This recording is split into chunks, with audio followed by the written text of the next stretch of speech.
சந்தனம் மணக்குது கற்பூரம் ஜொலிக்குது சந்தனம் மணக்குது கற்பூரம் ஜொலிக்குது கந்தகிரி கோயில் வந்தால் நன்மையெல்லாம் நடக்குது கந்தகிரி கோயில் வந்தால் நன்மையெல்லாம் நடக்குது சந்தனம் மணக்குது கற்பூரம் ஜொலிக்குது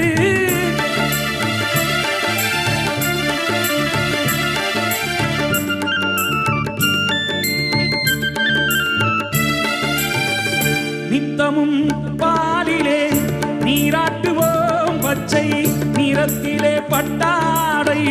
நாம் கட்டுவோம் நித்தமும் பாலிலே நீராட்டுவோம் பச்சை நிறத்திலே பட்டாடை நாம் கட்டுவோம் திருநீரின் தத்துவம் தந்தையன்